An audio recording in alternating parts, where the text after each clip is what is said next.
What is up, Jam Fam? Welcome back to the channel. So today I'm going to be doing a postpartum Q&A. I'm going to be answering about 15-20 questions. I am, as of now, I'm still in the postpartum stage. Postpartum lasts 6 weeks, but I'm only in 2 weeks, week 2. So yeah, I'm still going through it, but I just wanted to do a little Q&A. First question: how are you getting your prepartum belly back? Exercise, belly band? Nope.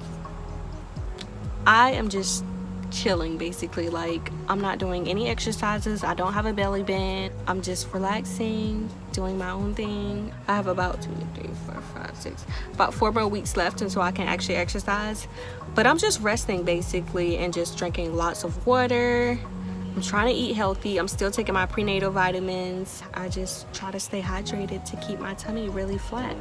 I'm not breastfeeding, by the way. Breastfeeding is supposed to help your tummy go down a lot faster, but I'm not gonna breastfeed. Question number 2. Any words of wisdom for women afraid of labor? Girl, don't be scared. It's gonna be like, it's gonna go by really fast, and it's natural. So just take deep breaths and believe in yourself. Just keep thinking positive. Do not think negative. If you start to think negative, then I don't know what to tell you, but just think positive throughout the whole experience as you're like going through labor, going through the birthing, like everything. Positive thoughts only, because if you don't think positive, you gonna be in a whole situation. And breathe. Question number 3: describe your delivery in 1 word. I would say traumatic. That was like a really traumatic experience for me. Shocking. It shocked me. Like, I was not expecting to go through what I went through. I knew it was gonna be like that, but I wasn't expecting like none of that. And you guys will see what I'm talking about whenever I drop my labor and delivery vlog. Oh my gosh, y'all. Jesus. That's all I can say. It was shocking. Can you talk about breastfeeding, your journey and tips, what you eat, and how you increase your milk supply? Guys, okay, so let me tell you, I started breastfeeding, but then I stopped. Whenever I was in the hospital, my baby, he was latching on to the breast, but my milk wasn't being produced. We started giving him the bottle, and because we started giving him the bottle, he got like attached to the bottle, and he was drinking out of the bottle 24/7. And when we got home, my milk supply started to produce, and I tried to have him latch on to the breast, and he wouldn't latch on. It was just like a whole situation. And then another thing, I started pumping so that he could get the milk. And when I started pumping, I pumped like a whole lot of milk, and it was like really good. And then I gave it to him, and he would drink it and stuff. But then like the next day, like my milk supply was really low. Like, I just wasn't producing enough milk for him, and I felt like he was gonna be either like really hungry, or just like you know, like, I just didn't think that it was best for me to breastfeed. And plus I wasn't eating right, and it was just not the best thing for me to do. And then I have to think about other stuff too. Like, I have to have a supply for him whenever he goes to daycare and stuff. And if I'm not producing enough, then he's gonna have to drink the Similac milk. So might as well give him that. Did you suffer any degree of tear during your delivery? Yeah, a little bit. Just a little tear, not too much. Do you have a lasting back pain after having the epidural, or did it just hurt for a while and then stop finally? Guys, I did not get the epidural. I told myself that I wasn't gonna get the epidural because that's like a no-no. I heard like a lot of negative things about the epidural, like back pain and for the rest of your life. And I'm only 23 years old, and I don't want to have to deal with that. So I told myself no epidural, and I did not get the epidural. I only got pain medications, and that's it. And I got 2 doses of the pain medications, because y'all, I was in so much pain. Oh my goodness, it's like undescribable, that pain. Do you think postpartum shedding will affect you in the future or anytime? I like to think positive, so I'm not even gonna think about that. Like, I don't think that it's gonna affect me. Positive vibes only. God, please don't let it affect me or my baby, because he has a head full of hair. Oh my gosh. And I don't want him to be bald headed on the side and the back, like none of that. And I don't want to have my hair shedding or anything. No, I don't think it will affect me. Positive vibes only. How is the pain down there? What has your healing been like? How is the pain down there? What has your healing been like? I would say the first day or two after giving birth, it was a little painful. The first 1 to 3 days, it was pretty painful down there, but now it's not. Like I said, I'm 2 weeks in and everything's good. There is a lot of like bleeding and stuff, but of course I'm gonna bleed because I literally just pushed out a whole human being.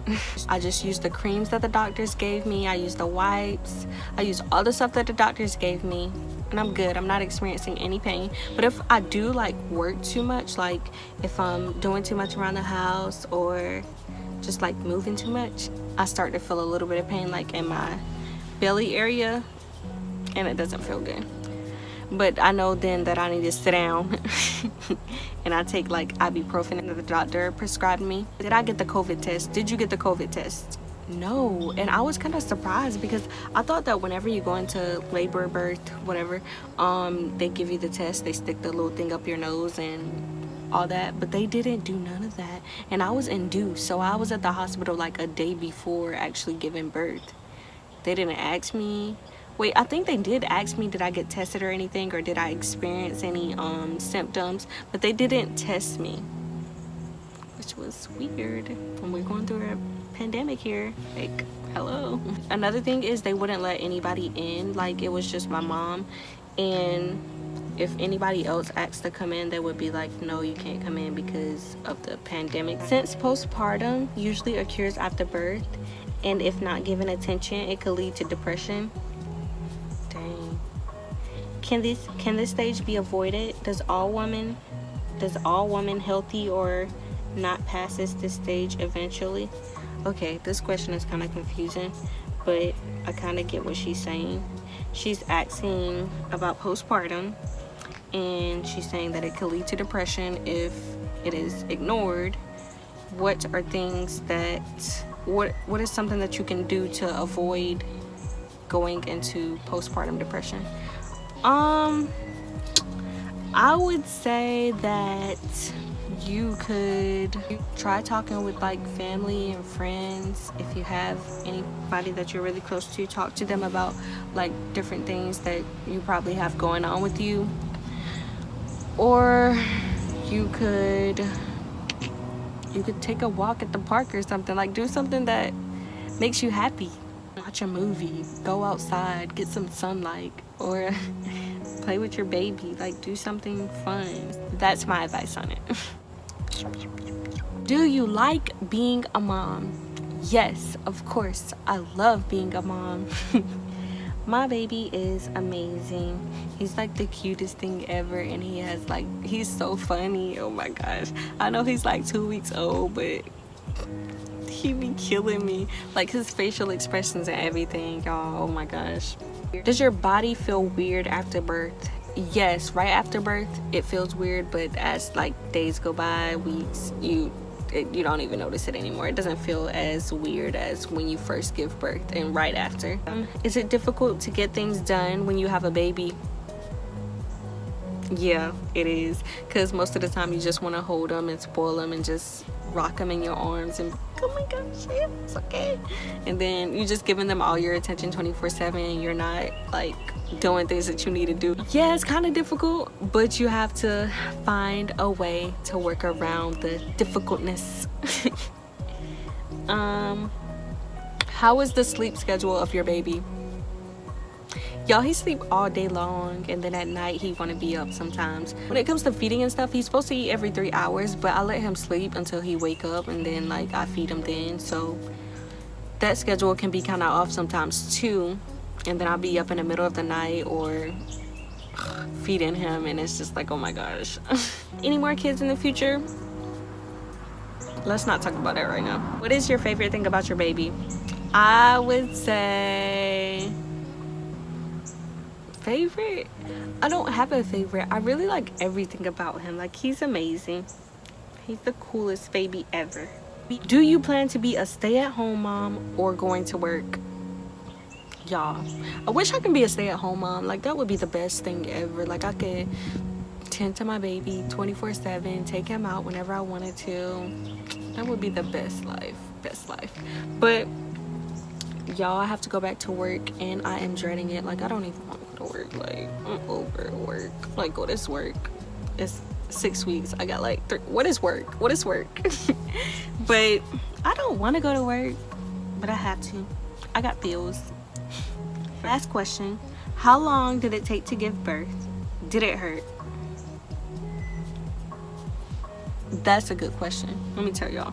Okay, so I went into the hospital on Thursday.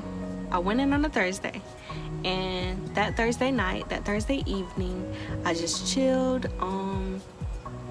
They prepared me for labor and delivery. I didn't have any medications. I don't think I really had medications except a sleep pill, because they said I was gonna be up and I needed to rest before I was induced. So that next morning I was induced at around 6 or 7 a.m. I took a shower and then I was induced, and I didn't give birth until about 6:17 p.m. So at 6 a.m. 6, 7, 8, 9, 10, 11, 12, 1, 2, 3, 4, 5, 6. Basically 12 hours. It took me 12 hours to give birth. No, I was in labor for 12 hours. The birthing part, y'all, contractions, birthing, everything, Jesus. It took me 3 pushes to get him out. 2, 3, 4 pushes. Y'all, that baby had to come out like... I was struggling, but he came out. I basically delivered him on my own. The nurses was like, keep him in. You're not supposed to be pushing right now. He can't come out. It's not ready. The cervix is too thin or something. They were saying something to me, and I was just like, y'all, this baby is coming out. And then my doctor, he wasn't even there. So they had to call him, and he was taking the longest time ever. I gave birth on my own, y'all. On my own. Y'all gonna see in the labor and delivery vlog. Like, seriously, I'm not even joking. I gave birth on my own. By myself. But yeah, guys, that was my postpartum Q&A. I really hope that you guys enjoy, and make sure that you tune in for the next video. Get him, Jew.